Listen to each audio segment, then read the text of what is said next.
much to the surprise of many, Bloober's remake of Silent Hill 2 actually turned out to be good. It has received near universal acclaim even from those, like me, who were critical of the early screenshots and trailers and skeptical of Bloober's ability to adequately adapt the source material. Though, in defense of myself and other skeptics, Konami and Bloober did choose to delay the game for like an entire year, specifically to address the concerns that were being raised about those early previews. And yet, despite the extra time in the oven, the final product is still tarnished by serious flaws, and many of the concerns of skeptics still proved valid even in the final release of the game, even if they weren't completely game-breaking and were largely overshadowed by positives. In my review of the game that I wrote on my personal blog at www.megabearsfan.net, I said that the remake is, quote, the best possible version of everything I feared it would be, unquote. I largely fall into the same camp as the reviewer Yahtzee Crawshaw, who says in his review that what they like will be what was copied directly from the original story, monster design. The creative changes that Bloober made are very hit or miss. This remake is far more action-oriented than the original, including those obnoxiously pervasive mannequin ambushes. The change of camera perspective and lack of an examine command reduces the sense of separation between the player and James and makes him feel more like a player avatar instead of an independent and well-defined character. There are pacing issues and gameplay gimmicks that are repeated ad nauseum, and the game overall lacks the subtlety and restraint of the original, all of which were major concerns prior to the game's release, but which many critics and players seem to now be hand-waving away because the game is good, overall, in spite of all of these flaws. Remember, a game can still be good, and also still have major flaws. And Bloober, while I'm here, why did you assign the use healing item command to the same button that used to open the map in the original games? Like the number of times that I wanted to just check the map, but then accidentally wasted a health drink due to 20 plus years of muscle memory from playing the old games. So annoying. But Bloober also does some things very well in this remake, and dare I say, they might even make some improvements on the original in certain regards. Like, gasp, I know, right? That's a blasphemous statement coming from a purist OG fan like me, but I mean, it's true. I always want to give credit where credit is due, and there is definitely lots of credit to give to Bloober for having made a pretty good game. There are some small changes that I like a lot. I like how the game uses this little windstorm in order to force James to take refuge indoors when, the game decides that it's time for your outdoor explorations to be over. I like the addition of urban decay that makes it appear as though the town is abandoned and falling apart due to very real economic reasons, rather than because everyone was magically disappeared or turned into monsters. Almost everything that happens in Rosewater Park in the remake is just fantastic.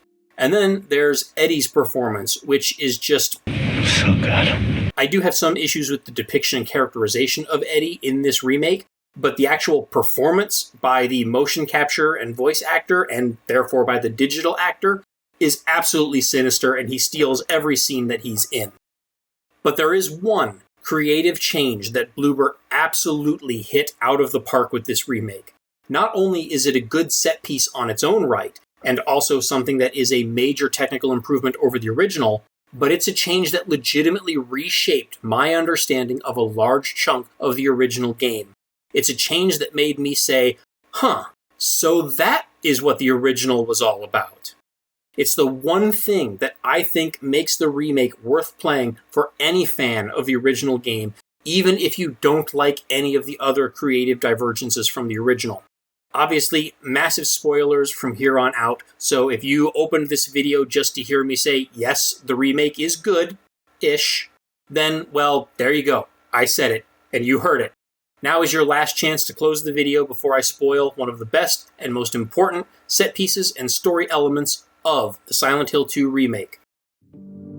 The best part of Bloober's Silent Hill 2 remake, and the thing that, in my opinion, single-handedly makes the game worth playing, is Bloober's interpretation of one of the most poorly understood bosses from the original game, the Abstract Daddy.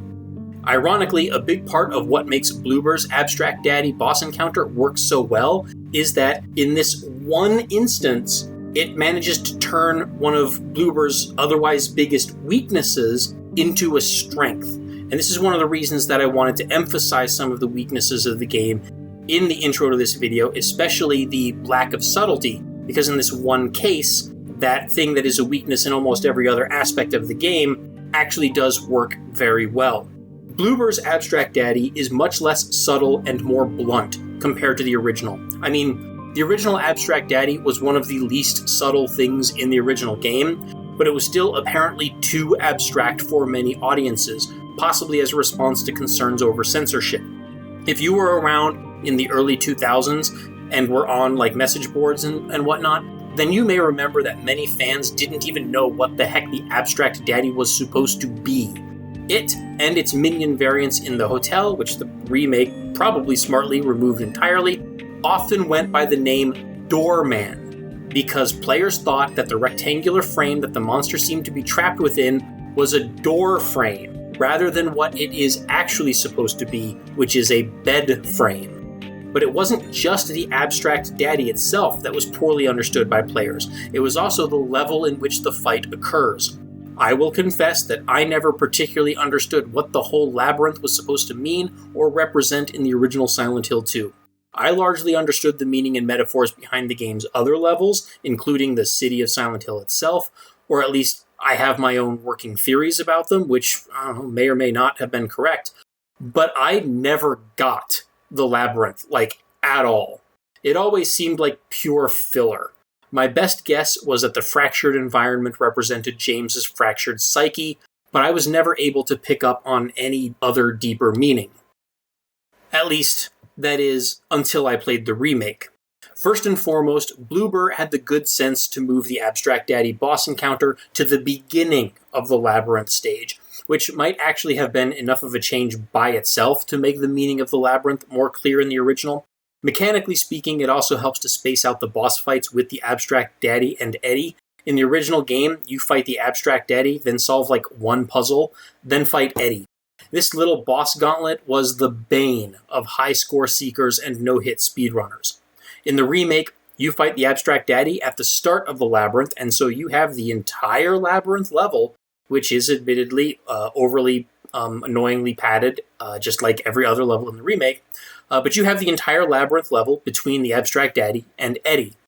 But more importantly, the presentation of the Abstract Daddy in the remake is just fantastic.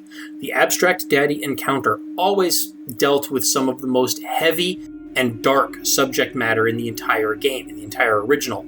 The overly abstract approach of the original game meant that maybe the encounter doesn't hit quite as hard as it could have. Bloober's approach is certainly much more on the nose and heavy-handed than the original, but for this particular topic, that on-the-nose approach actually does mean that the encounter hits very hard for players, and it's more easily understood as a metaphor for what the Abstract Daddy and the labyrinth represent. Put simply, the metaphor that I never picked up on in the original of what the labyrinth represents is that it is, quite simply, a broken home. A home that has been broken by a sexually abusive, alcoholic husband and father. This is why the decor of the labyrinth looks vaguely like the wood paneling and wallpaper of a 70s or 80s apartment building in the United States. It is a home in which Angela feels lost and trapped and unable to escape, as is the case for many victims of domestic and sexual abuse. It's a home in which she has prodded every nook and cranny, trying to find places where she can hide or escape or get away from her father's abuses, but there is no hiding, and he finds her every time. In the Abstract Daddy encounter in the remake, we see the Abstract Daddy wreck the apartment, tearing it apart, looking for Angela and James, literally bursting through the walls to find them. He is a literal home wrecker, and we watch him wreck this home in real time, over and over again. We see Angela running through the halls during the fight, trying to find a place to hide or escape, any place to hide or escape. But there is nowhere in this house that is safe for her. Wherever she goes in the apartment, he finds her, literally bursting through doors or walls or closets to get there. As the chase stage of the encounter progresses, the environment becomes less and less homely, and more fleshy and industrial, until it eventually progresses to the sexually symbolic room full of perpetually pumping pistons that we recognize from the original. The home is broken so far beyond repair that it no longer even resembles a home, and it has turned into a literal rape dungeon. That last bit that I was talking about, the rape dungeon symbolism, that was always there and pretty obvious in the original game. But the idea that the labyrinth that you had just spent like 30 minutes to an hour playing through also partially represented a broken home, that was far less obvious. But it is a reading that, with the hindsight of having played the remake, seems to still be valid. If you picked up on it from the start, then, I mean, hey, good for you. I sure as hell didn't.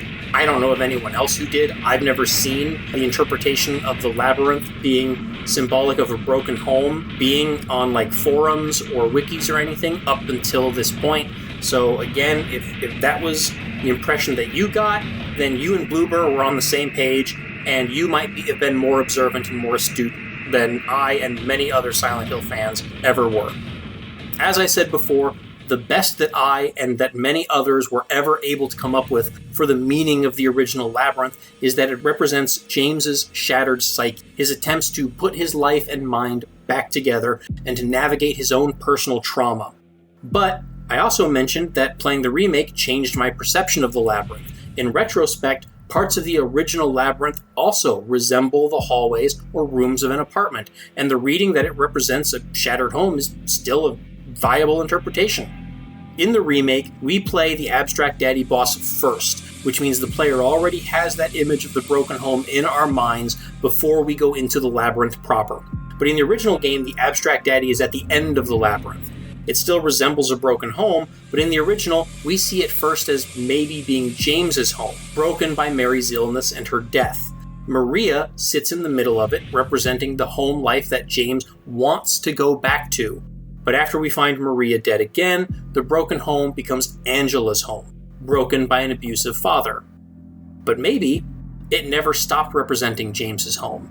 Maybe James and Mary's home was also broken by alcoholism and abuse. Now, I never subscribed to the idea of James as an abusive drunk, and I have often actively rejected the idea. At least, I never took James as an alcoholic prior to Mary becoming sick. I took Mary's letter at the end of the game at its word, that her relationship with James was wonderful and happy. I always saw James as a flawed but otherwise decent and honest man who became exhausted by the suffering of his wife and by the suffering that it caused him, so much so that it broke his mind and caused him to succumb to a moment of weakness and do something that he regretted. To me, that does not sound like someone who was a serial abuser. And I still hold on to the interpretation that, he was, for the most part, a grieving husband. But my new understanding of the Labyrinth does have me reevaluating that position. There's also a bit of flavor text that I don't think I had ever actually seen in all my playthroughs of the original game, which I first saw on a video by PandaDares on YouTube. This shows James clearly did drink after Mary got sick, but it's unclear if he drank a lot prior to Mary's illness.